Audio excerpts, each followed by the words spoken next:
Good evening, everybody, and welcome to the Block 9 Podcast Live Lounge.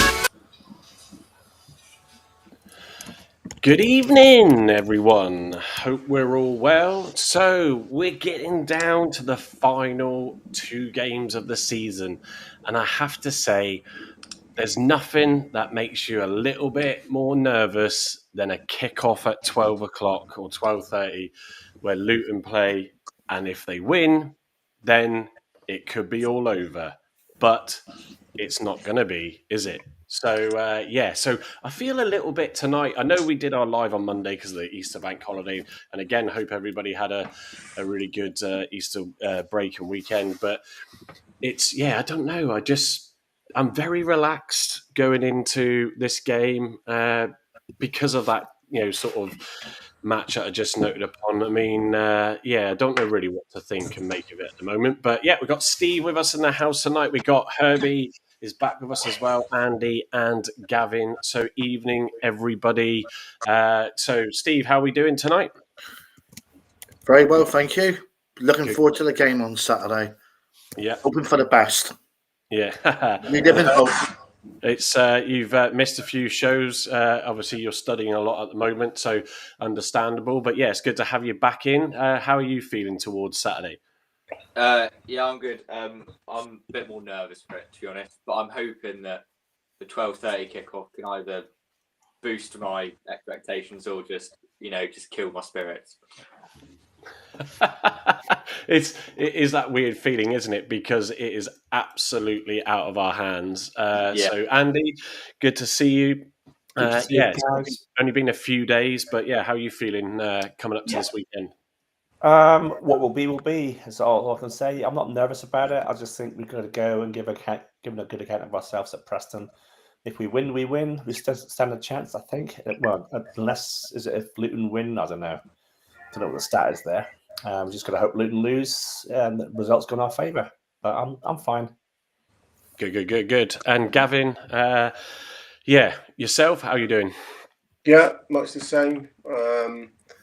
Been already accepted the crushing blow of relegation weeks back, so I'm well out of the doldrums by now and over the moon that we're playing so well and that we're picking up some big scalps and that we're playing well. So, listen, if we get out of this, it's a Houdini of the highest order, but I don't think we will. Don't care if we do or don't. I think actually going down would help us. So, very happy. The sun will shine. Apparently, it's going to be like 20 odd degrees when we play Leeds next weekend. They're all coming down to the Barbican for a jolly good piss-up weekend. So it should be a carnival atmosphere when we're relegated and they're promoted, like Newcastle all those years ago. Yeah, I hope all the Barbican stretch is prepared and ready for what's going to ensue. Regardless, and if there can be, and why can't there be, ladies and gentlemen, as you join us tonight, a double celebration, because stranger things have absolutely happened. But yeah, look, it's back to work, obviously, after the nice bank holiday weekend. That's flown by. Also, shout out to my son Ben, because parents' evening tonight, and he had an absolutely excellent feedback given on him. So that was really good. Took Sophie for her swimming lesson tonight as well, which is always good to do. And she's got a disability, if you haven't watched us before, so she doesn't have full ability in her right-hand side. She's only got half a brain due to surgery and epilepsy. But it was great watching that. So it's always good when you can have some positive and good vibes with the family to try and distract you from, what might come on Saturday. So look, we're going to start off as we usually do with the live lounge. So thank you, everybody, for joining us. Ian, I can see you there in the comments. So good evening to you. Good to see you in. Please post your thoughts, any questions that you've got in the comments on whatever platform you're watching, be it X or on YouTube. And also don't forget where you can to like us, follow, and if you are on YouTube, subscribe as well. So I'm going to do a bit of a news roundup. We'll also discuss the press conference today with Darko JB and Miron Muslic, and we'll talk a little bit about, obviously, sort of stories, players of the season. We'll touch upon that because we will discuss what we plan to do for our, sort of end of season lives, and we'll go through that. The Preston preview, of course, as well, and also picking up on some stats on points per game that was posted on Twitter this week, and Gavin's thrown a little presentation together because those of you that have joined us before and seen those presentations, we haven't done one for a couple of weeks. So we wanted to bring that to you. So first and foremost, it's time for the latest Plymouth Argyle news brought to you by the Block 9. Andy did it again, and I even tested it. Herbie and Steve can test to that. Obviously stops the last few seconds, but anyway, is what it is. It's like with GB News. That's how bad the production levels are. Yeah, exactly. Please donate. I mean, we don't have a donate yet. VT. Yeah, we are League 2 budget at the moment. We need a Premiership budget. Yeah, I'm just not paid enough, Your Honour. But anyway, so the coming out this week. So Max is back, 100% fit. We'll go on a bit more about the press conference questions and answers. But he's 100% fit, testament to all the backroom staff involved in getting him, and also, obviously, of course, Maxi, getting him back fit and ready to go. A hint that he'll probably come on for about 20 minutes, and we may even find him in an attacking position in the box, depending on how the game's going. So it's also JB's last game. He was also interviewed in the press conference today because of his loan from Leeds. Unfortunately, he is tied. Whether or not, if they secure their promotion, they let that one go, who knows? Stranger things, have happened, but not likely to see him. So it was his last game at home park against Coventry. So yeah, that's going to be an interesting one. In there for player of the season for you. Who knows? He's played a lot of matches, that's for sure. Tijani, discussions around the signing of him. It sounds like things are happening there. Obviously, Bundu as well. A lot of talk recently, but both really focus individually on just getting through to the end of the season.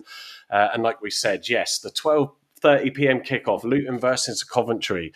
They think it's all over. Well, it could be after that, but fingers crossed, it's not. So yeah, so a few little bits there. Nothing much coming out, obviously, as we come towards the end of the season.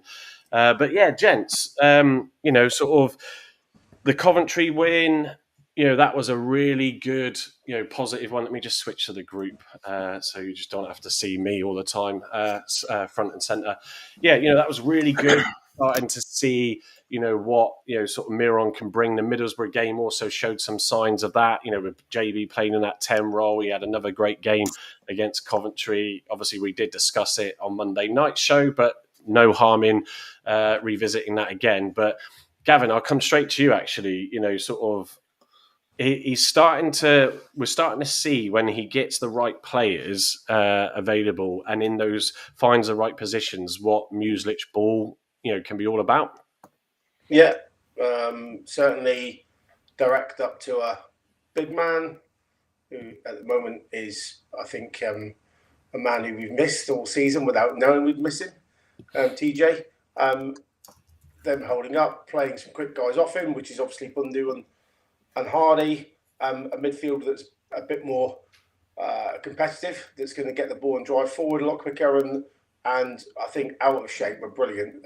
Those who didn't see the ARGYLE analysis on Tuesday, I think it was excellent. Aaron Cusack, again, digesting or dissecting is probably that word, are out of shape, where you can draw a line down the middle of the pitch and you've got 4 players one side, 4 players the other, and Coventry had absolutely nowhere to go trying to get through the thirds and into the pockets. So yeah, I think it is. I think we're still missing a Beidou or something like that to be his full sort of patterns of team from what I'd studied earlier in the year, where he's got a pace man in the 8 position driving up and getting wingers wide to get crosses into the red zone. But it's looking a lot more like Mueslich ball. I think he even said that in one of his interviews this week, than it was 6-8 weeks ago, most definitely. Yeah, he was also, people have interpreted it many ways. I say many ways. In one way, in terms of having a jibe at Rooney and having a jibe at the club, for sort of saying, if I'd have been here at the start of the season, we wouldn't be in this position. Sort of. Sometimes I find that a little bit arrogant, which I don't mind also. But in hindsight, it's such a wonderful thing to say. We could also, if we want to be, I was thinking about, do I say this earlier? If we want to be really arsey and picky about that, we could say, well, you didn't deliver the team to deliver the result against Luton and Derby, and I think Derby at home was the absolute key game that we had to have delivered 3 points, and that would have kept us in that. But yeah, I think we're seeing some good stuff. People don't like the possession, the way it is 70-30 generally on average. But yeah, Andy, I think if we can sign the likes of TJ. If we go down, even if we don't, it'd still be quite pivotal. I think as player that we know, there is some really good things to look out for going forward, isn't there? Yeah, I mean, I look at on Saturday and Friday, sorry, Monday. What day was it? I'm blurred.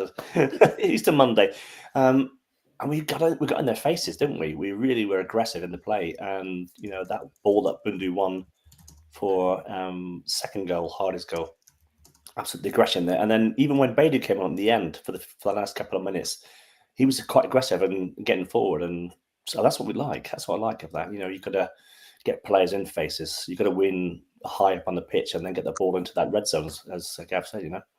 Yeah. Really moving that ball really quickly, so you're going to need, whether it's from the back or whatever, you're going to need those players to get in there. And yeah, Tijani's height, definitely, and his physicality, definitely brings a lot of positives. Just to bring it up, Graham has put this in the comments. Evening, Graham. Good to see you. Not sure if it's true, he said, but rumoured Norwich are looking at Mueslic. I think it's difficult because I was thinking this earlier in the week. Do you think the Norwich fans, a club of that size, would they accept a manager that, is potentially going to take a club down? So can they see enough to say he's worth a punt? If it happens, it happens. We can't control it. We have discussed it, before on here. Will he stay? Several people have asked that question on the social platforms.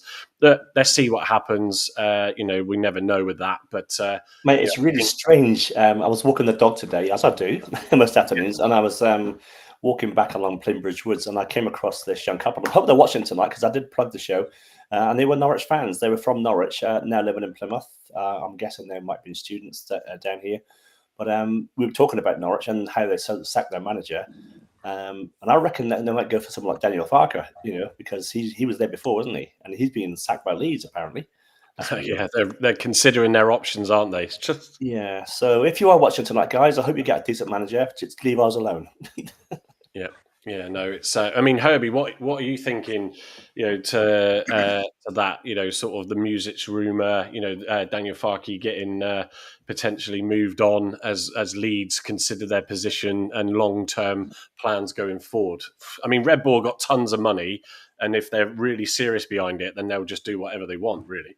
Yeah, well, just to point back to what you said that Norwich won't go for a manager like Music who is sending Argyle down, but I generally don't think we would be down if we had Nugent at the start. They've obviously seen something in it, the way he speaks, especially on interviews as well.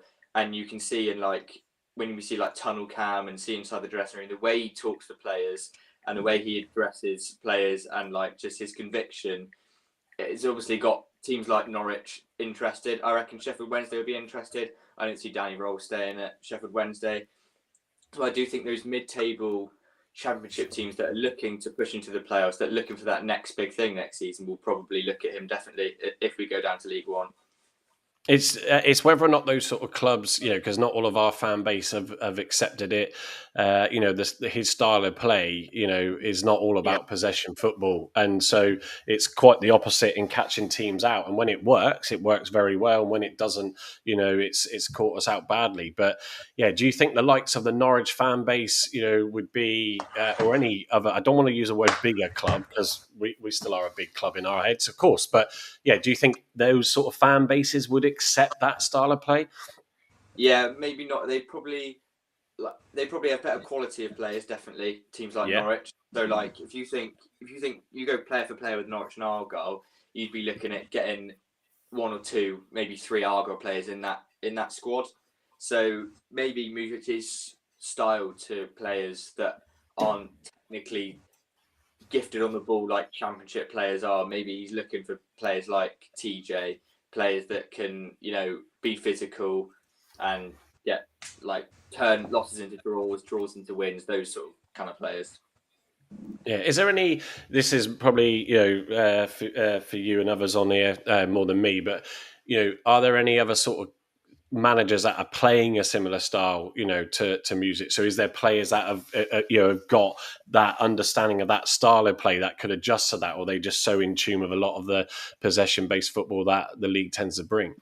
What are you saying? Are there any managers that play like Muslich? Any other clubs where this is not my bag, so I don't really know. So Pompey play like that. I think Pompey play that sort of style, don't they? Sorry, I think Pompey play that sort of style, don't they? They're quite direct. I think Ipswich a lot this season as well. Ipswich have been like Kieran McKenna, especially this season. Maybe not League One Championship, but he's been very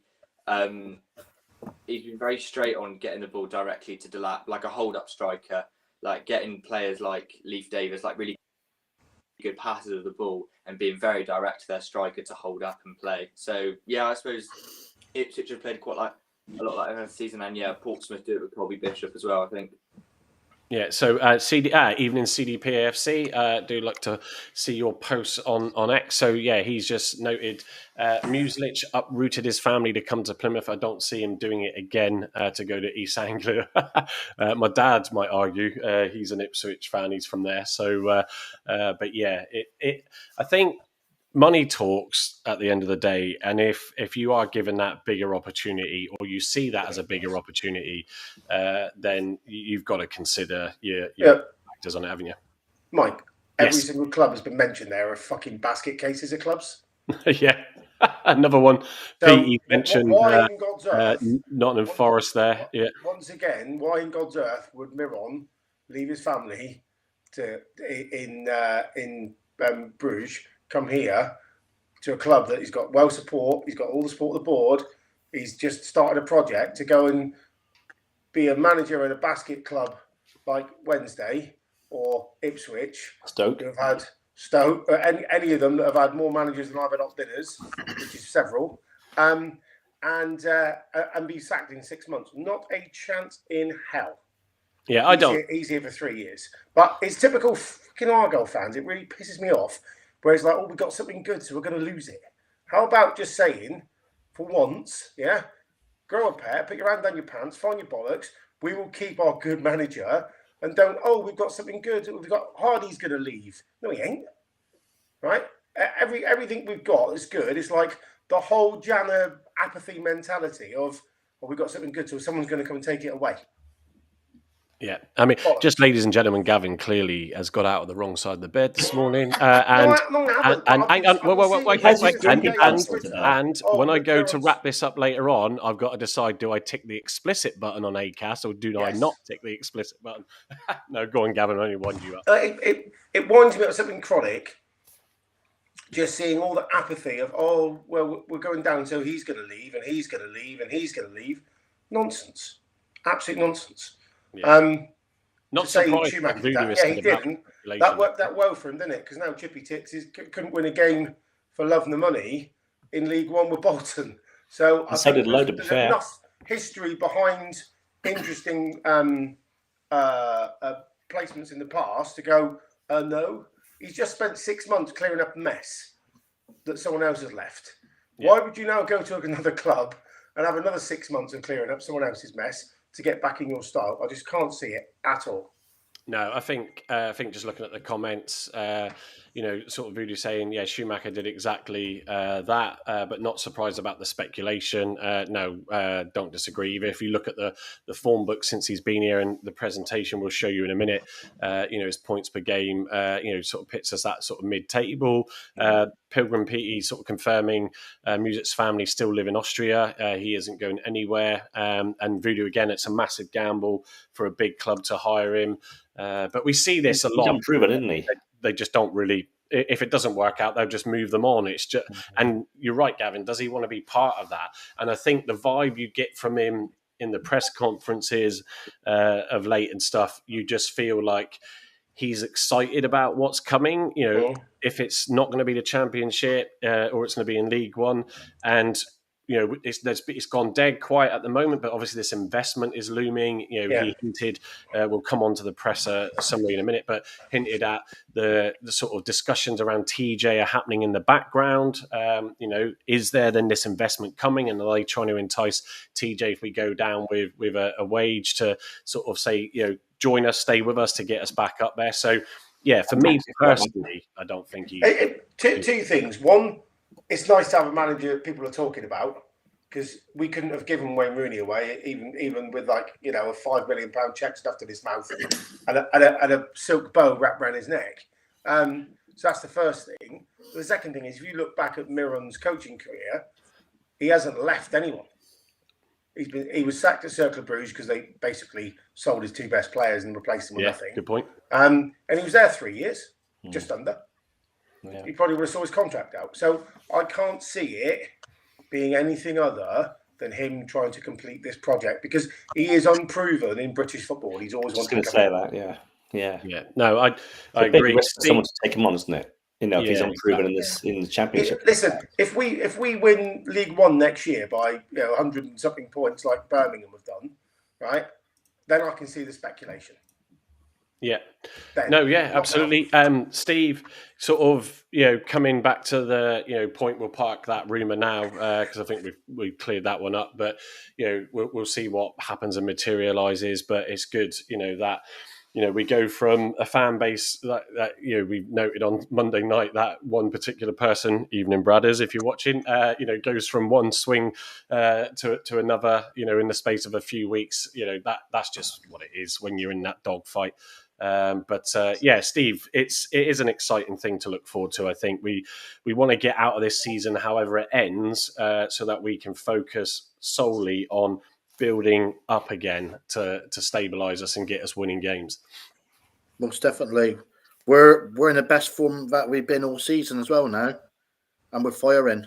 And since the international break, he's really got it together. He needed that time on the training pitch as well. Yep. Totally. Yeah, that was a big factor, Steve, wasn't it, when we brought it up? And I'm just laughing at this comment from Voodoo. So he loves mountains. He won't leave Plymouth because of slope, which I'm amazed is still operational after all these years. But yeah, that was so vital, wasn't it? And we kept saying it. He's only had like about a week, if that, between with everything that was going on. Got the international break, and it did allow them to work on a number of things, didn't it? You can see a difference in the side, in the togetherness there, and it's like when on Monday, so many win backs, wasn't there? For winning the ball, the second balls, and breaking, counter attacks, and they just never gave up, did they? No, and I think sort of the one thing that we've always generally had, and I think it's, if you've got it in any club, clearly it definitely helps, is that togetherness, that camaraderie, that wanting to fight. Whether it's for us, Katic, determined to get back, and obviously started the game against Coventry, and clearly, even though that back three, when being covered, has been fantastic, it's, well, you could say the whole of the defence, but as a lone player coming back in to sort of drive that energy, and it gets everybody else going as well. It is important in these situations. It's just a shame that we tripped ourselves up before that international break. If the Luton, the Derby games came in quick succession after that break, it could well have been a different story. Hindsight again. It's just like, it is what it is now. But I am looking forward and excited for what could come in the new season. Also was sort of posted by, I think it was the PAFC News Watch account. So ARGYLE are linked to an interest in signing Aberdeen defender Jack McKenzie. I think the rest of the post, because I did see it earlier, Steve shared it in our group just now, but he's out of contract in the summer, I think. So talk going on there, but obviously until we know what league we're in. But you could probably say maybe they're already planning for that situation. But a little bit of other insight that's come out on the feed today. So go to the press conference. Let me just bring up my notes to summarise that. So as I said, it was Darko JB who was the player being interviewed, talking about sort of team performance and goals. Can you keep the momentum going for the up and coming game? How closely do you study the league table? Which he sort of said he didn't really pay attention to. And I'm sure he was asked about the Luton game kicking off at 12:30 and reacted surprised that he didn't realise and that could seal it for us. But he said the plan is to maintain, obviously, the recent positive results. They're all focused on winning the next two games. He's not focused on the league table, as I said, and the details of it as such, but knows the team just needs to keep winning. He's aware of that scenario with Luton. He wasn't aware of that scenario with Luton, as I noted, but he just emphasised the fact that they just got to focus on their own game. I mean, it's so obvious, and you can't, they're all on socials, you can't miss it. And the question was asked to Music later, that it's going to be hard for the players not to see what happens in that game. And that could have a bearing on how we turn up. I mean, what do you think, Gavin? Sort of, if the worst happens, as long as we still just go out there and put on a show in these last two games, and that's all we can ask for, isn't it? That's all it's been for the last 4 or 5 weeks, I think, in my opinion. Yeah. But what is noticeable on the terraces, in the fan hub, online, the naysayers, the doubters, we've got to get rid of Muslic because it's crap hoofball, all those people have disappeared. And now it's like, if only we had 2 more games. Obviously, the ones that like to have a moan have now switched their attention to it's the board's fault because they should have got him in the summer, even though he's working with someone else. Is what it is. But I genuinely think it's been building, and I watch the game, obviously, A, from a very nice vantage spot, but B, I'll watch it with a real pattern of play sort of mindset now because there's nothing to play for in my eyes. And you can see that Cercle Bruges sort of pattern of play style work far more towards what that used to be every game, which is good. Yeah. No, just read out a few comments. Rossa Kernis, good evening. Good to see you in. Ryan Lowe came when we went down to League Two to take one step back and take 2 forward. I can see Music will be here at least for next season. He will want to make a name for himself. He's not a quitter. CDPFC again, and we will have Maxi, Houghton and Joe back as well. And, he does emphasise about how that bench, is going to be, could also be pivotal in that game. Marcus highlighting the fact that, we've been unlucky, with the other results going our way. It is what it is. And, we got the win against Coventry. We didn't get the point that we probably deserved against Middlesbrough. But that is just the way our season is. Sam, give Music a full summer transfer window and hopefully we'll have a very competitive team when the season starts again in August. And Sarah, evening Sarah, let's be honest, the board appointed Rooney. Cannot tell me he was the best candidate. We'll never believe it. You can't, but do you know what? Again, it's hindsight, isn't it, with everything. So we are where we are, and I'm sure no one wanted to make the wrong decision and see us in this situation, but it happens. Training and preparation, again, asked to JB, what's the team been working on in training this week? Due to the recent game, training has included a recovery session for starters and preparation for the opponent's tactics, both defensively and offensively. Preston is still not guaranteed, so there'll be a bit of edginess there. Which we can hopefully capitalise on. Situation with his loan spell, he just highlights how that's disappointing to miss the final game due to the loan rules. But he did say obviously he knew that straight away at the start of the season when the fixtures came out. So he said it's no different now, but we know that he really desires and enjoys playing every game. So, it is a bit gutting when you're in that battle still that you can't then be a part of potentially that miracle at the end of in the Leeds game. Have you thought about your future? He was asked. The player said, again, just focus on the current games, see what happens with his future. We've discussed it, Herbie, haven't we? On Monday we discussed it, and we've said it many a times in our chat group. Would you sign him? Would you keep him? And I think he is a player, and he is up there. I'll share the stats of all the players in a minute. He is up there, not just on minutes played, but also rating and stuff. So, yeah, he's been good to have over the last couple of seasons, and I think he's worth trying to keep, isn't he? Yeah, well, he definitely. We've seen him develop in this team for 2 years now. Maybe the 2 seasons before, I didn't think much of him. I didn't think he was great, but I also didn't think he was bad. I thought he was just it was someone I looked at and thought, in the future he's going to be really good. I'm glad that we've been a part of his career. And I thought, okay, maybe this is good. And in some games, I have to admit, he's been really poor. And there have been some games where I feel like there are some decisions he made and some situations where he could have done a lot better. But especially in these last 7 or 8 games, he's been unbelievable. And I think I think Muslich has definitely found a JB role for him, a role that he really suits and really excels in. Yeah, I think Ian just put in the comments there, and it was touched upon. I'll come to it in a second. But yeah, JB seems to love Argyle, especially Nance. I could see him wanting to stay. CD absolutely noting we have a nice history of signing former loan players. So, and we said on Monday, actually, I can't remember if it was Gavin or Andy who said it, but the Leeds going up. He's not going to really be on their priority list.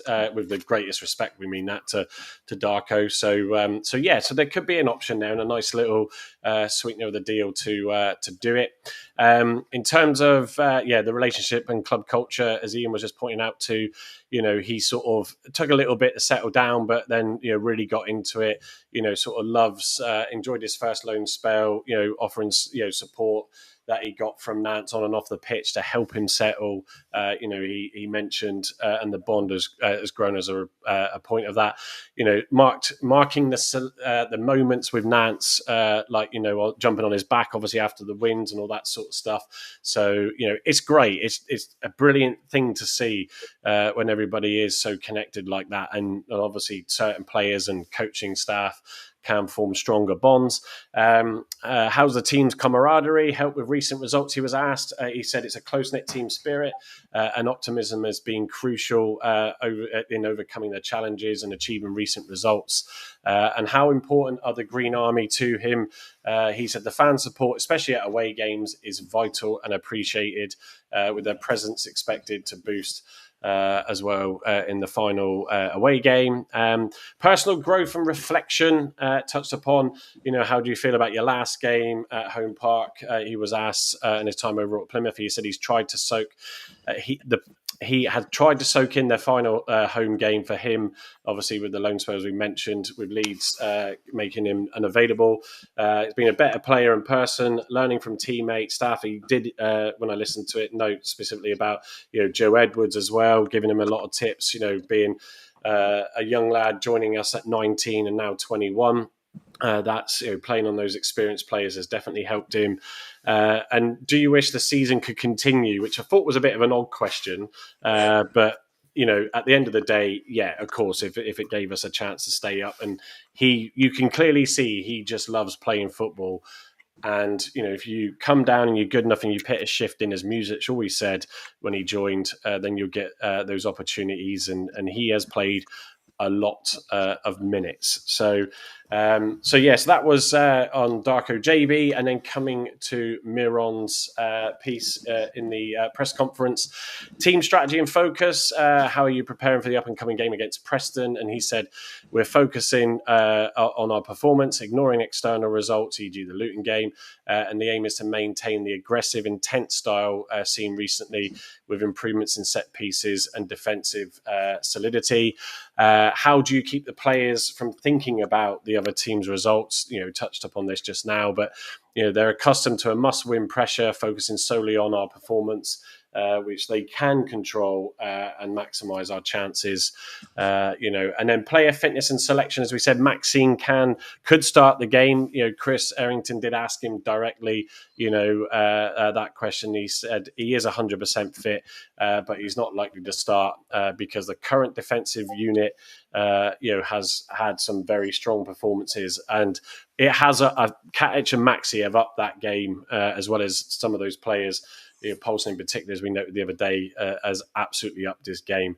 So he expects to use them as a substitute in both boxes. So like I alluded to, as an attacking threat, because he's got the height and can head the ball. So that's positive. Why are your centre-backs so resilient? He was asked. The coach praises their toughness, their quick recoveries he did note that, compared to other positions, calling them proper centre-backs.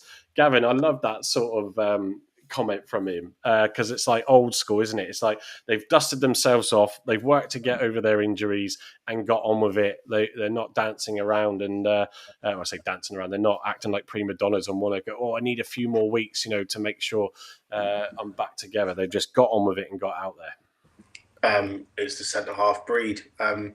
Graham Byrne, who's probably still watching, will remember, I would imagine, maybe Andy Will, a certain Jerry McElhenney in the 80s, who spent most of his time with a sponge in his hand because his nose was broken again, and he kind of just mopped the blood off in between heading the ball and getting smashed in the face.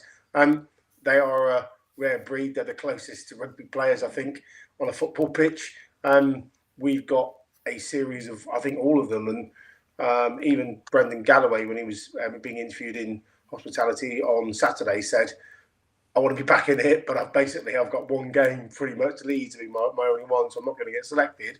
So they're all there, and I think they're all of a rare breed that they want to come back. Your favourite player in the world, Pleggy, has come back with cracked ribs, or certainly not fully mended. And there's no mug, is he? Yeah, got to get his plug, and he obviously. There's no mug. Even the Pleggies, if you're watching, which they will be obviously because they all love Mike. But you could argue the other end of the pitch. Bundu's played recent times with a massive gash on his shin. My neighbour Hardy's played with. Well, yeah, that's true. Knee, still stitches in his knee, a shoulder that's nearly fallen off. So I think they've all put their body on the line this year. But yeah, centre halves are a rare breed, and I think there's such competition for places in that back three. There's 5, if Galloway's fit, 6 really good players. You daren't take more time off than you need because you might never get back in.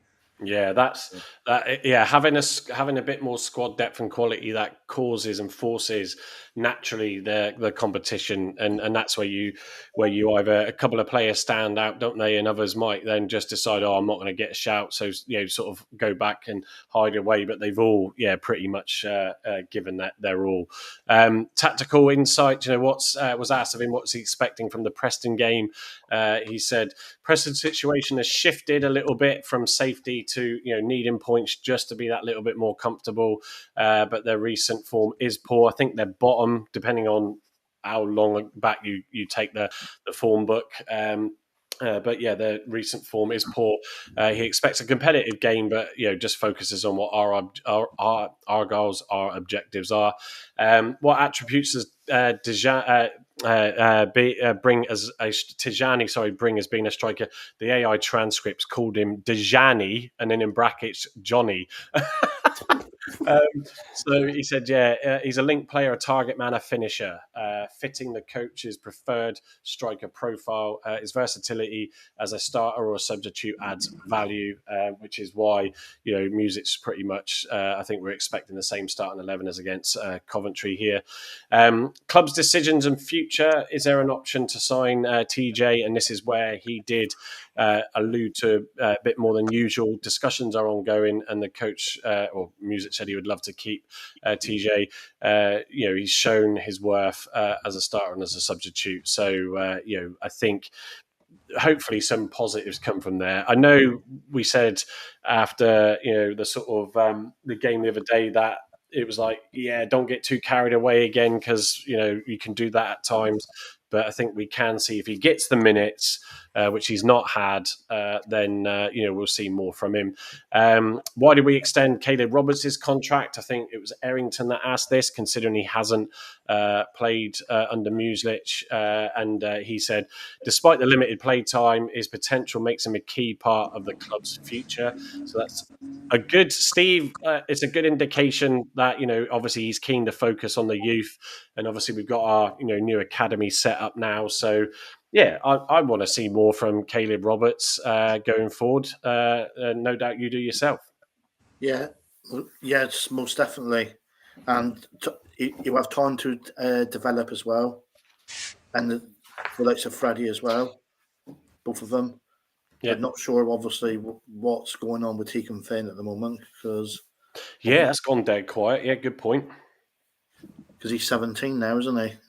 Yeah, it's that we could then probably hear something at the end of the season. It could well be that they've asked it to, if there's a deal done elsewhere, to just keep it quiet until we get through the season, to avoid any distractions. If it would really do that, I don't think it would. But there could be something there, maybe, considering how quiet it's gone. Fans' motivation were final sort of questions sort of noted. He just highlighted again, he was asked about the fantastic away support. He said it's been consistent, a high level, a load expected at the game again this weekend. And obviously shout out to Preston for reducing it to a £5 or a ticket and crediting the fans back that had bought it at the higher rate. Overall, he sort of feels that the team as well have improved weekly in organisation aggression, set piece execution, scoring 8 out of 10 goals post January, and clearly adding set piece coaching, which we've needed for a while now. With more games, we would be obviously in a stronger position. Going back to his sort of point the other day, but without mentioning it word for word, that if I'd have joined in earlier, then we would be okay. So Herbie, anything much to add from that? Not really. The only thing is with TJ, I think with Slavia Prague, what they want for him is it 1.5 million for him? Is that right? I think I that's what I've seen on Twitter of what I've seen. That's what I think they want from him, and I can't help to think that maybe for 1.5 million, you could get someone better. 600 grand, Herbie. What was that, 600 grand. 600 grand. Deal's done. Is there only 600 grand? 600 grand.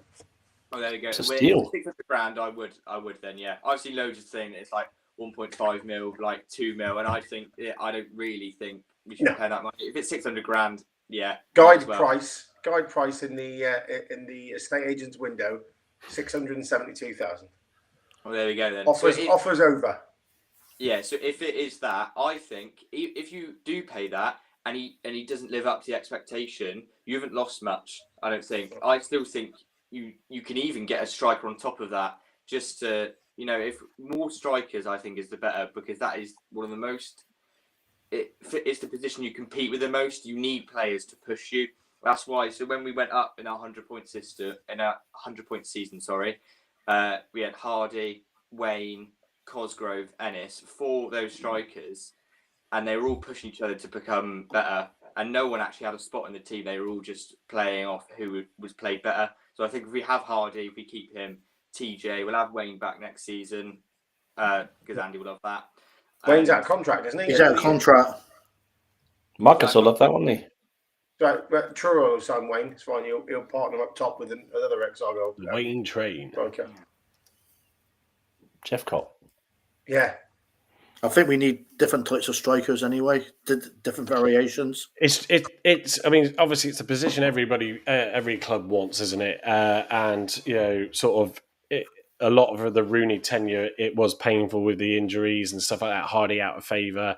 It definitely impacted us. The same as the squad depth overall. I will stand by when we digest it. Post season. It wouldn't have been as bad under Rooney if we didn't have all those situations, regardless. I think you're mad if you just sort of think, oh, no, he would have just carried on being shit. That was a challenging situation. And in fairness, Muslich has had, more favourable options come back from injuries. He's had a couple. Obviously, Hardy had that few weeks where he went out as well. Obviously, Katic, Maxi. The strikers, yes. If we can get the investment, if it comes through, that could help us improve that situation as well. Thoughts from that, Andy? From what Herbie's just said. I got distracted there because my wife came through the door. What was the question again? Did she come the door open, bang? Fully clothed, or was she not fully clothed? Is that why you were distracted? Yeah. No, I put myself on mute because just obviously on the striker position, striker position. Yeah, I do think as Herbie said, we need another striker up there or two strikers up there. I don't see why Wayne couldn't do that. Wayne come back. He hasn't kicked a football. Yeah, that's true. In a mid-table, they're free falling now. Mansfield side. He ain't been on the bench for weeks. Yeah, it's a shame because we should have a clause in his contract, a bit like Leeds have had with ours, with Dogger JB. We got to play him. So Wayne at least gets play game time. He's not had it. We need to lift our heads slightly in terms of our expectation levels of the quality of striker we're going to sign. I still think Jatta's a good shout because I think him and Tajani are very similar. Yeah, just gonna say about Jatta. He seems to have also build, doesn't he? You'll also have Beidou and Al Hadj, you can play in that front three. So we're going to be spoiled for choice. Yeah, we've forgotten about League One. We're going to have a lot more time on the ball than we have in attacking midfield than we have in the Championship. So I think he's going to offer something different, isn't he? Yeah, exactly right. So I don't think we've got a problem. The only one I think will struggle potentially, although he does have all of his mates down in Newquay and spends a ton of time down there, is Bundy. If we keep over him because he's out of contract, but we don't. I hear that Marcus is one of his mates actually as well down in Newquay. Just a rumor. Well, I can see Hazard going. Well, you can what? Sorry, Herbie. I can see Hazard going only because I'm only thinking from a team going up from League One. They'll be thinking they're facing loads of shots. We need a really, really good shot-stopping keeper. Hazard has faced so many shots this season, and actually he's done really, really well with some of them. So I reckon a Wickham, a Wrexham, or whoever goes up for the playoffs will definitely. He ain't signing for a Wickham. Not a chance in hell. Wrexham for the Razzmatazz potentially, but he won't be signing for Wickham. Not a chance in hell. All right. Well, come back and watch his space then. We'll see what happens there. I think Herbie, it's a good shout. It's easy to sort of like forget someone like Hazard when he had that injury earlier in the season that put him out for a while, and then he came back and has been outstanding. Has had a lot of critics. I've always been a positive one towards him over the last since he's joined. The Cooper situation. Everybody when the bar's set high, but I think he's done fantastic, and certainly is up there within the mix for Player of the Season from our discussions we've had. But it's an interesting one. Yeah, if he goes, Grimshaw obviously didn't have a great spell. We were leaking a lot of goals. I think Steve, you had the stat, so shout it if you can remember how many goals we conceded under him while he was in the squad. Did you have that stat the other day? Was it 39? Grimshaw. Yeah, I think it was 49 goals in 21 games.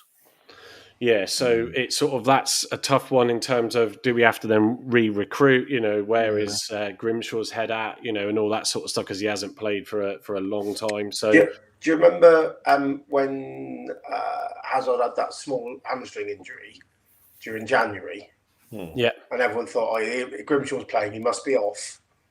But he came into hospitality to get interviewed.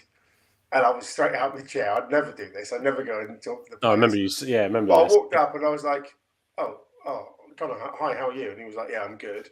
And I said, you're right? He was like, yeah, I've got a hamstring injury. It's 10 days. And I went, oh, thank God for that. I shit myself. I thought you were off. I thought you'd been sold. I forgot about that hamstring. He just laughed at me and said, I'm not going anywhere, mate. Don't worry about that. So, but he lives in the penthouse across the road from me. He seemed very happy in Plymouth. And he's adorned by the fans, and he's definitely number one. So I can't see him wanting to go anywhere, to be candid. Do you not think, Gavin, if we were to go down and Wickham go up, do you not think Championship football would tempt him just a little bit? Nah. No, because look at all the players that could have left Birmingham and never did. If you believe in what you've got around you, you know you're going to be 12 months down there winning most games, getting a promotion on your belt to come back straight back up again. Yeah, lots of people did leave Birmingham because Ruddy went and Sakiri Dembele. Yeah, but the nucleus of their side stayed, didn't it? And they signed some good players like Stansfield, like May, who would have been easily championship players. So, yeah, but I think they probably gambled knowing they'd go to Birmingham and get promoted straight away. They almost knew, didn't they? So, you know, I don't think you can. I think people underestimate a lot the camaraderie in a changing room and how important that is to people going to work. Oh, massive. And the environment that's created and the place you live. Right now, you've been to Wickham, I'm sure, Herbs, on the coach. Yeah, a nice part of the world, right? It's a shithole up north the M25. Wrexham is out on its arse nowhere, North Wales. Although there's a bit of razzmatazz up there. I don't think if you've got space left on your contract, I think he's on 7.5, 8 grand a week, Hazard. That isn't changing. He's number one in a club where he's adorned by his head coach. He knows the defensive wall he's got in front of him now is going to be very effective. Why would you go anywhere? You'd be off your nut. So I think I can definitely, you can. But I mean, I did that sign. You know, it'll be about the cat. If there's a big enough gesture, I mean, Voodoo's just posted as well. You know, don't these players get an automatic big pay cut after the drop? That if they certainly were coming up, and had their contract still in place, then I would imagine so. Some of the new players joining, I think you would be negotiating that, and obviously Voodoo goes on to post after that saying usually that does mean an exodus. I think you can't, when your career is so short, you have to look at what's right for you, as I alluded to earlier. I think we can all agree with that. You know, Schumacher leaving and however you like it or you don't like it. Players, when they kiss the badge and all this stuff, it's great. But actually, if someone comes in and says, I can double your wage, we'll give you a 3 or 4 year deal because we really want you. You're thinking to yourself, well, if I don't quite like where I'm going, I can probably live an hour either way and get somewhere decent. You are talking situations that can set people up. And so if you drop down, and lose half your salary a week, then you aren't going to be overly impressed. So I think I can see both sides. If you're comfortable and relaxed, we all obviously Whittaker said he all was, and then look what happened. Whittaker was off from the end as soon as Schumacher left because he's never been the same in my head. I think certainly this season he never looked like he was mentally staying around. Connor Hazard is from Northern Ireland. They're quite down-to-earth people over there. They're very close to the roots. They don't let the grass grow under their feet. He's happy. He's on a good wage. He's got probably the best back three of 6 in front of him that he's probably ever had. Yeah. And he's playing international football while playing with us.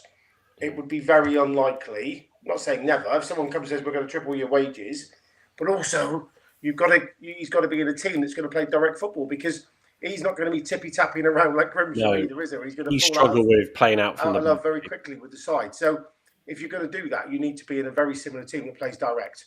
I just can't see it personally. There are others, Mumba potentially, I think would be, if we go down, would be tempted to stay in the champ, and others, but I just can't see it being Connor Hazard. No, I mean, Ian makes another good point. Agents obviously will be looking. I mean, that's to make money. That's their job. So, we'll see. Do we want to see him go? No, of course we don't. At the end of the day. So, but I'm just gonna let me just prepare a screen slide for it. So just give me 2 seconds while I just do this. So. Yeah, we've talked a little bit about. Let me just try and shuffle us out the way here.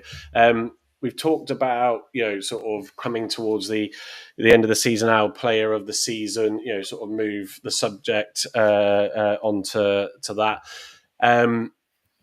We are going to, so for our end of season show, we are going to do, our own awards thing as well. We got a few ideas for that and some where we want to try and spread, the sort of the gestures across players, because in our group, we asked a question earlier in the week. They said, right, we need to sort of start thinking about this now. What do we think is our either top 4 or top 6 that we want to, sort of eventually filter it down to, and then in that, sort of post-season pod or live session, then nominate amongst us who we want to win it. And it created a lot of discussion quite rapidly, messages going back and forth. And I think when you consider the first half and the second half of the season, there are players that have absolutely come to the fore, in the second half. Players that sort of struggled for one reason or another originally, whether it was under Rooney, those that had injuries, etc. We mentioned Hazard and when he was out for a while.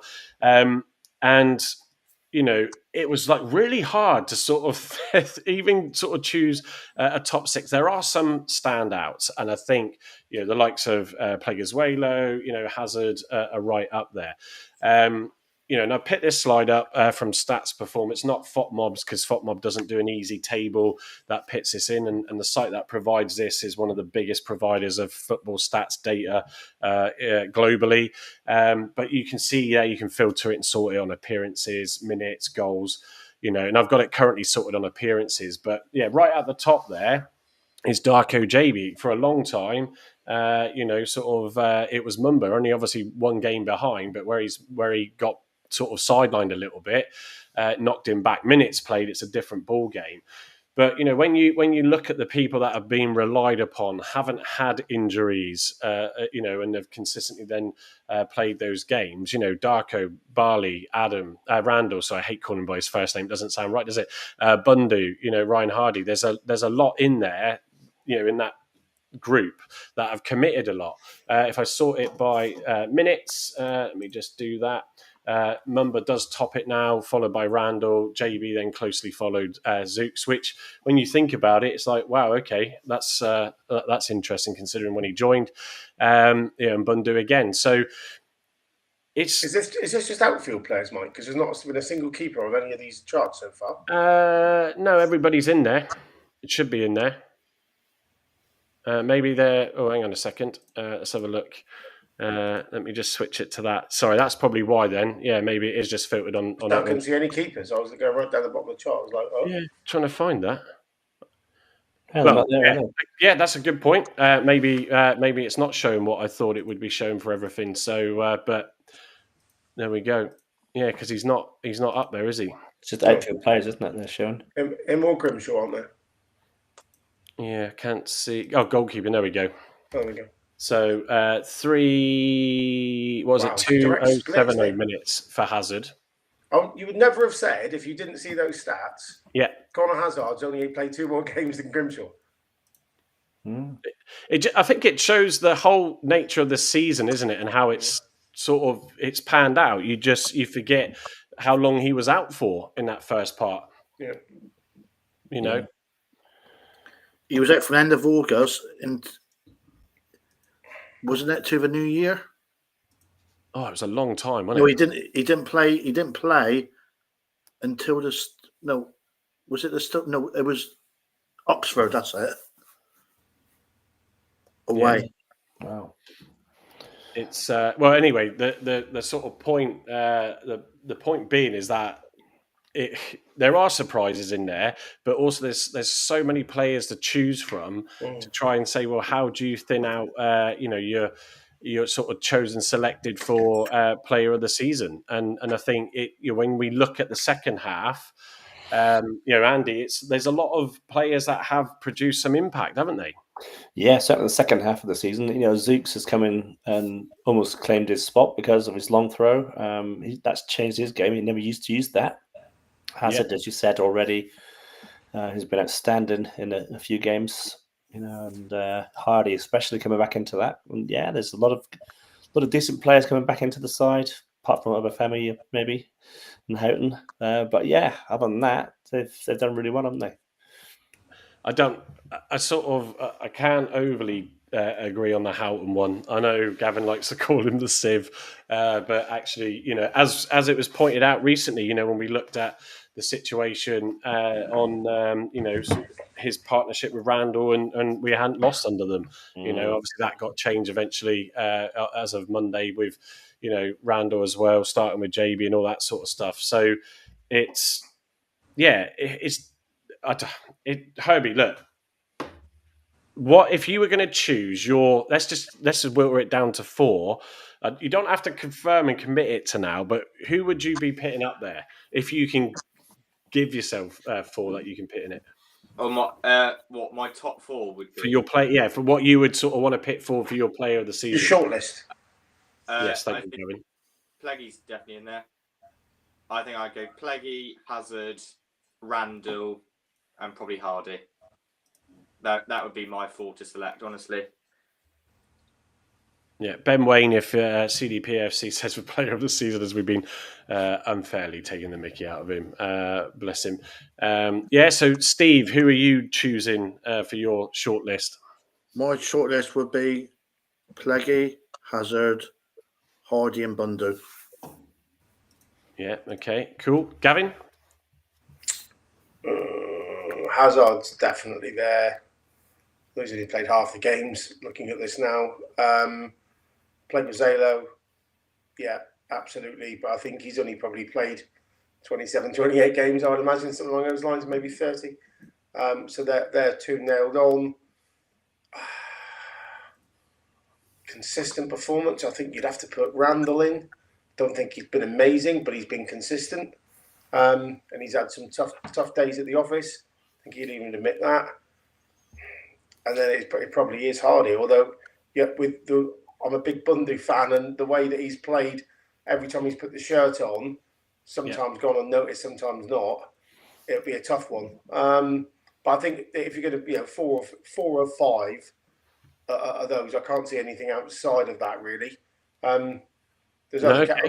Saranola's another one that you'd say, oh Jesus, he's kept the skipper out for a number of weeks, and he's done a very good job in his absence. So.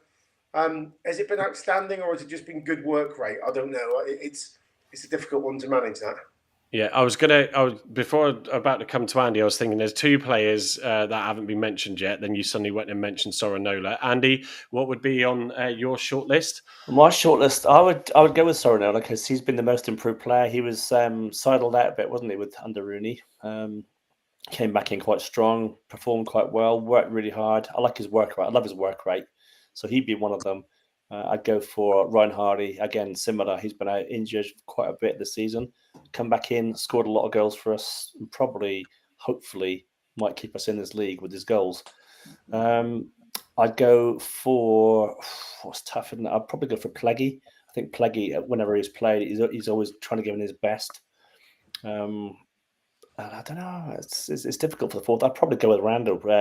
Not because he's a Janner, but he's inconsistent, but he does give for the badge, and he knows when he makes mistakes, then he wants to make up for it, which needless gets him sent off.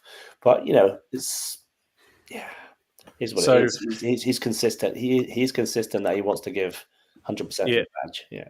So I think, by the time I'll do mine in a second, and I'll share a screen that sort of will bring up some interesting stuff on stats. But for me, Hazard's definitely in there because I think he's just his shot stopping, his confidence, since he obviously did get the number one, as Sarah put in the comment. He's massively improved after Miron said he was his number one. That gave him that further confidence boost. He was never comfortable under Rooney playing the ball from the back, certainly not liking it passed back to him. And I like seeing keepers throw balls out, which he started to do. He started to command his box a bit more as well. So he's definitely in there for me. Pleguezuelo's 100% in there for me. I have got Randall in there as well. I'm torn on my sort of last one, because I want to think of the season overall as well, and those that have been consistently available and given to the cause. But for me, sort of Sorinola has been just a shining light, I think, coming in, and playing loads of games. Obviously, it's sad that he had to miss out on these final games with that injury. He's been reliable, he's been solid. He's not everybody's cup of tea at times, but his work rate has been fantastic. And the other one, which I don't think, unless I missed it with Herbie and Steve, but I don't think any of you mentioned Barley Mumba. And obviously, as you saw on the screen I shared just now, he's got the most minutes played. Yes, I criticised him the other day because he unfortunately does have that situation where he can sort of tend to do too much on the ball in a dangerous space and then lose it. And it has led to a couple of goals this season. But, he's a player that also loves it down here.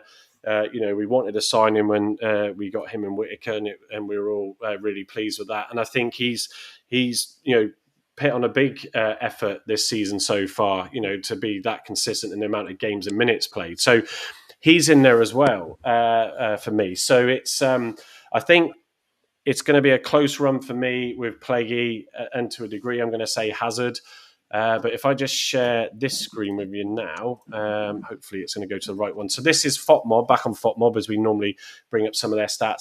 This is the FOTMob rating for players. And I want to see, because he has been noted, he's right down here, Ryan Hardy. On the rating, you can say, because obviously he wasn't used a lot under Rooney, so that's surprisingly quite low. But if you look at it then in that final section of this season from January, his goals have been absolutely pivotal. His confidence has grown massively in recent games as well. So he would probably be higher up there. But you've got Hazard in at top with 7.24 for those that can't see and are listening later. Randall on 6.93. So for all his critics, he's got the second best FOTMob rating. Pleguezuelo was 6.81. Mati Sorinola, 6.74. Bundu on 6.74 as well. Again, used a lot as a sub, so probably unfair. If he was getting more regular games, as we've seen him recently, he'd be up there as well on recent performance. JB on 6.73. Mumba on 6.62. Rami Al-Haj on 6.53, which is obviously on limited games. So that's a bit of a curveball that's in there. Hardy on 6.5 and Houghton on 6.48. That is their FOTMob rating off their site. There's plenty of other things I can filter down and look on. Assists actually is sometimes quite an interesting one. Bundu there was 6, Randall 3. Yes, there's all in that. Hardy's there again now. Yeah, so it's, I think we've got a good bunch there, but you could take, I suppose, Gavin, the likes of Poulsen. We've mentioned the back line a lot. Poulsen, hugely criticised, as we, noted again on Monday night. And then, just come, even before, I'll argue, before Music came in, he just seemed to turn it on when Rooney went.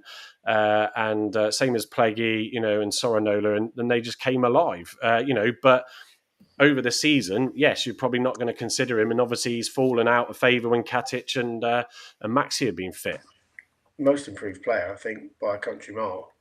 Played in his right position. I think it was really interesting when we had that centre-back crisis, and there was only, I think, Plaguey and him fit. Suits injured as well when Miron first came in. So he showed his own there by playing in the centre of a back three. I can't remember the game, but it was certainly at home park. You could just see the confidence he brought in people around him with his talking and his organisation.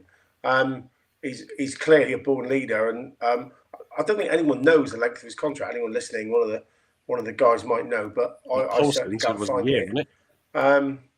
Because he only signed in the summer, but I looked on Capology. It says a 1-year deal. I don't know if it is a 1-year deal. No, I think that's what it was. Yeah, he was brought in to really, if I remember correctly, Rooney said to bring some experience He's got to be given another year. The guy's performing out of his skin. Just great communicator. But I think we said it on Monday or Tuesday Monday night when we were together. That back three of him, Pleggy, and whether it be Katic if he stays, and there's another conversation, whether we look to buy him or not, or whether we want to come, or Maxi, or Such, or Galloway. There's just some great leaders and talkers in there. That's why, going back to the Hazard situation, you're playing behind a brick wall every week, pretty much at the minute, in champ level, let alone League One. So I think Poulsen deserves another year at least, probably 2. Although he's 38, I think, or 37, 36. Yeah. Like. I'll have a look at He's my age, 38, I think. Your age. Not 138, Andy. Oh, cheers, mate. He's 33.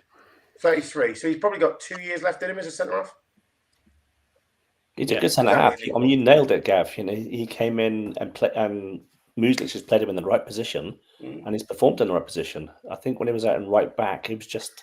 Yeah, but don't forget, we were awful, though, when he was in at that point. And Bristol City, that notable one, Gavin and I were at that one, and it was horrendous. Yeah. So I think, I think there's... We're going to sort of break down a list of, sort of awards or notable, recognition. That's the word I'm after. Sorry. When we Twitter poll, Mike, get our 6 on Twitter and get everyone to wheel it down to 4, and then we can have a proper award, sort of break each player down and on a live lounge maybe. Yeah. So I think we're all agreement on Hazard. And Pleguezuelo, I think, are 2 up there.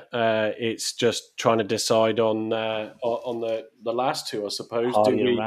Do we say hands up if we're saying Randall needs to be in there? So 3-2, and then I'll go on, Gavin. Seeing as you didn't put your hand up, who would you want to then see in as the 4th?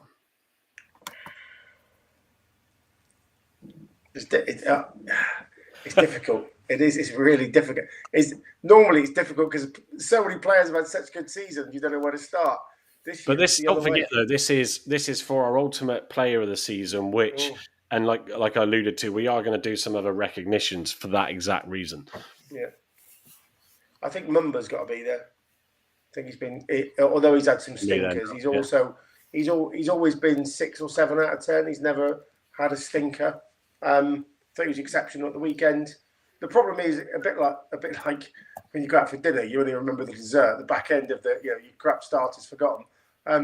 All we're seeing is the back end of the season. Everyone's making their opinions on the last 8, 10, 12 weeks, not the crap we were served up at times, and the good stuff, actually, to be fair. The good stuff we were served up in August and certainly September and October. It was up and down like a horse, whatever you want to call them, knickers. It's a difficult one. It's a difficult one. But I think consistency, Mumba has to be part of the conversation. So do we all agree? Are we all agreeing with that final one then? So we go in Hazard, Pleguezuelo, Randall, Mumba. Is Hardy not in there? This is the problem, isn't it? So I'll tell you what we'll do. We'll take it offline and we'll confirm it in the vote, and then we'll post it on our channel later. Because it is a tough one. It really is a tough one. I'll put a Twitter poll out later, and we'll put 6 up, and we'll let everyone give us their top 4. And we'll take the top 4 into the evening, and then battle it out. Yeah, does it? You'd have to check. I'm going to try and do it quickly because I think you can't remember if Twitter allows you to do more than 4. So I'm just going to test that logic. It doesn't, only allows you to do 4, so you'd have to do it as a text post. But look, we'll come back on it. But I think it's very. Let's do 8 then, 2 4s, and then the top 4 win. Number of votes. You could do that. Yeah, do a dual post with it, and then we'll filter it down, and then we'll discuss and vote on it. But there's it's as we do that sort of season review.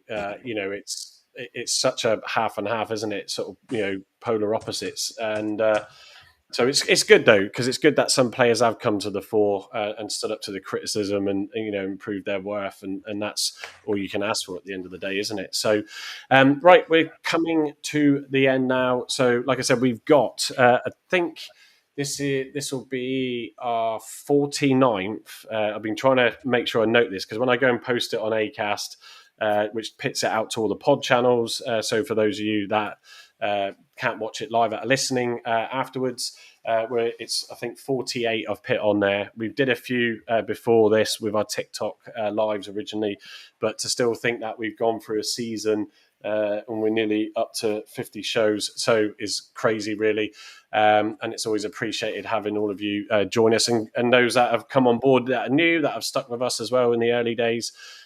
So we will have obviously the post-match game on analysis on Sunday. And then it will be the live lounge before the final game of the season. That will pit us on our 50th show. But yes, we've got a lot. There's a lot up here, and also I have written it down.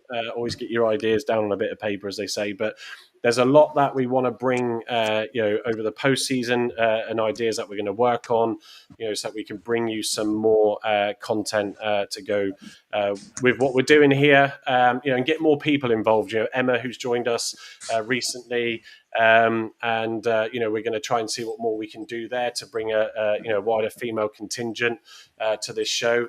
We might even have an Argyle ladies live lounge, so to speak, during the week as well. We'll see what happens there. But yeah, lots of ideas. We enjoy what we're doing. Takes a lot of effort, but it's good fun doing it. Yes, as Gavin just reminded me in here, the lineups for Saturday. So let me just switch to the lineup builder on FOTMob. Let me just switch to the screen share. Let me just pull us, get us into there. There we go, nice and easy. So, Gavin, as you reminded me, give me your lineup. Don't touch that. Don't touch that. No, yeah, that's literally the last one. So you can't change that. I don't think. This could be the quickest lineup discussion then we have on a show. I think so. I don't see all of his players to come back in. I wouldn't start Maxi over Paulson. I thought he had a good game. I wouldn't start Houghton over JB. They've got them the wrong way around for some reason, but there we are. At all. The front three stay as they are. You can see now that Tijani's fit. I think he needs to stay in the side. And actually, I quite liked having Such, even though Edwards is fit again. I like that whole Such, because when Mumbo went wandering forward like a lost lamb into the fray, Such dropped in and it became a back four. I thought it was a really good setup. And Preston are quite a combative side. They're quite direct. The extra height works, and having Such there to bombard them with long throws, I think, is also another. I'd love to see Tijani and Gibson go at it. That's going to be a highlight of my Saturday, I think. I'm just because it was. Did you see who that is? That was definitely the lineup, wasn't it? So Mumbo left wing back, one, isn't it? I mean, Andy, you're not changing any of that, are you? Not at this current time. No, No, Herbie, are you changing? I actually would. I'd almost bring Houghton in to go alongside Randall and push JB up in Mumba's position. JB in Mumba's position. Have you sort of your Paulson, Katic, Pleguezuelo? It's so difficult, isn't it? Well, so you're playing JB left wing back? No, I have JB further up top. No, it wouldn't. So you're dropping Hardy or Bundu then? Yeah, correct. Or Tijani?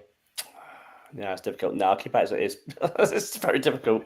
Yeah, that's what I mean. You can't really argue too much with it. Herbie, the same, or any changes? It would tempt me is just because Edwards is back, and he's just such a leader, isn't he? But I probably would keep it. You can't get rid of a team that's just smacked a playoff pushing team, can you? Like, they did so well against Coventry, so it'd be hard to take any players out.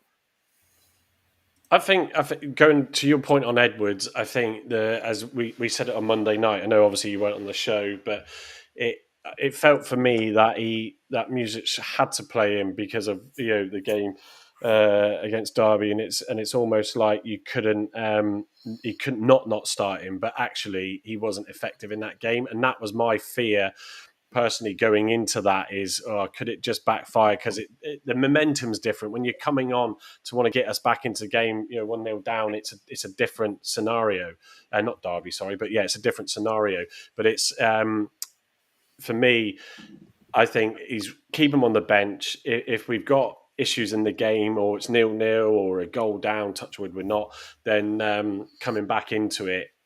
Edwards is the type of player then to G everybody up again. If the 12:30 kickoff, goes in our favour. So, so I'd keep him on the bench. Steve, would you change anything? Unchanged. Yeah, exactly. So there we go. I said that might be the quickest lineup discussion so far because of the situation it is. Pilgrim Petey's put in a nice long comment there. A good one. Even if we get relegated, it's still going to be an exciting summer with a new director of football, head of recruitment. If we do bring in a director of football, but head of recruitment, the investment, which should give us one of the best budgets in League One. Let's see what happens, with that for sure. Considering it would be mid-table in the Championship. And I think, to be fair, that's the perfect comment to end on. There is always the positives to look forward to. If we manage to stay up and scrape it, then incredible, and we can still stabilise ourselves. As you point out there, Petey, with the current form and Music's form, will do that. It did bring me on actually, and I just remembered the presentation actually. I know we've been on for an hour and 20 now, if I ignore the 10-minute countdown. And I did say this at the start. So it's a good way to end, actually, to follow Petey's comment in terms of what Music has brought so far. So, Gavin, do you want to just spin through this? Yeah, very quickly. So it was taken from a couple of tweets I saw earlier in the week and thought, actually, there was the naysayers were still out there going, Muslic, I think they've all eroded over the last couple of weeks, I think, where we had some good performances, even Middlesbrough away. But just looking at it purely on a stat basis, because I know we're a data-driven club, that's going to wind a few up, and it's saying those three words. Muslic points per game, 1.21 as of today. That could go up again if we win on Saturday. Schumacher, who for many is the Messiah and the chosen one. For me, he's not the Messiah. He's a very naughty boy, to take a phrase, at 1.18. Then you've got Captain Charisma, Ian Foster at 0.85. And then we've got the football genius, Wayne Rooney, at 0.78. So looking at that, obviously, there is a night and day between the last manager and the new one. But even the Messiah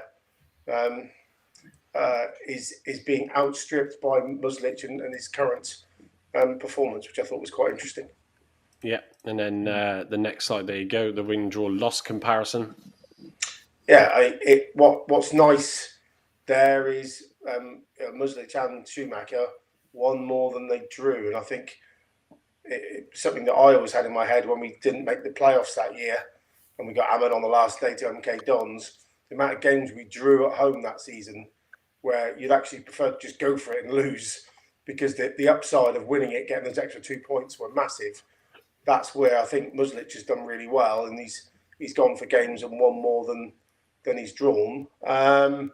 Rooney's is a bit of an upside down cake in it there, which is a bit of a shame. Foster, again, he drew as many as he won, and Schumacher had a pretty good record. So it's not something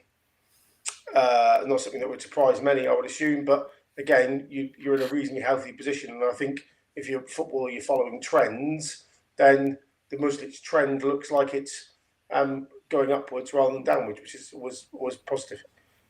Yeah, and then just the last slide, then Championship survival analysis. So Schumacher had the best win ratio at the time, but obviously buggered off. So it's a timeline really. In came Foster, 14 match tenure, 0.78 points per game. Auf Wiedersehen. What I didn't put in here, I should have done really, was our beloved, dearly departed ex-director of football, because listening to that podcast the other day, he's like, one of the best managers to ever grace the grass. That was in podcast, so we probably should have thrown him in. He's got a good record. Rooney obviously gave us some wonderful profile. Tried to be positive, but the worst statistical performance. And then Muslic has come in, and I think, as I said, it's an upward trend, and we're showing some promising improvement. I think his comment about if I was here earlier, we'd be fine is probably true. I'm a little bit disappointed in Argyle Plymouth Live to go where, we'll use that as some sensationalist. Muslic is slagging off Rooney. Didn't even mention him. And I think he's too professional for that anyway. But I think that all I wanted 4 or 5 weeks ago when we were in the doldrums was a good positive run-in where we beat some good sides and had a good feel about the place. We've achieved that with brass knobs on. So that's made me happy. I thought this would be an interesting slide just to finish with very quickly. So this is what if Muslic was here from the beginning of the season. So if my auntie had some danglies, she'd be my uncle. But where would we be in the league with everybody else playing in the way they have with their current performance? And we'd be 14th in the league with a points per game ratio of 1.21. So those who are listening, Millwall would be 13th at 1.25. They've outperformed themselves this year. Cardiff 15th, Preston 16th, Sheffield Wednesday 17th, Cardiff 18th, and Portsmouth 19th. And I think that's a really good stat. And I think we're 14th in the form stats as well. You might be able to tell me otherwise, Steve, but I think we're 14th. I think we're about 10th. I think we're 10th in the form table. In the last 8 games, I think. Which is staggering, really, isn't it? Let's be candid. Absolutely staggering. So, we'd be 7 points clear of the relegation zone. And we're wondering about who we're going to be signing for next year at this point. And I'm probably on the beach almost mentally. But, hey, it's a funny old game, Saint. It's a funny old game. Yeah. And we're not quite in that position. So we've got to suck it up, Buttercup, and take our medicine. No, exactly. And I think that's, it ties into Pilgrim Petey's comment there, and also noting at the end of his comment there about, obviously bringing in more of his backroom staff. It's clear that that's had some, good momentum as soon as he's come in, and more to come. Absolutely. What players, could we raid from Circle Bruges that he feels might be worth bringing over? There's all sorts of things to look forward to there for sure. So you can look at it on that. Like I said, if we manage to pull off the miracle of all miracles, it certainly would be that this time round. Then fantastic, but there's still lots to look at. At least we're not a club that's in disarray, and panicking and wondering what's going to happen next. So there is a plan. Hopefully there will be some investment. Appreciate everybody that's joined us tonight. Been a lot of topics of discussion. We never know how long these will go, but the live lounge is all really about picking up on some key points and then just letting the conversation flow. So thank you for all of you that have joined us. Please check out our block9.co.uk website. You'll see on there, I've got a news feed now. It is from Plymouth Live, as Gavin was noting just now. But, we're trying to just sort of adapt a few things. And like I said, there'll be more exciting things to come, ready for the new season, whatever league that's in. But like, subscribe and follow if you're on YouTube, the same on X with the Block9 account and our own accounts. It's been good, Steve, Herbie, Andy and Gavin, to have you on tonight, as always. And other than that, look, let's see what happens on Saturday. Enjoy your Friday tomorrow, and and go from there. And other than that, then we'll see you on Sunday. Cheers, everybody.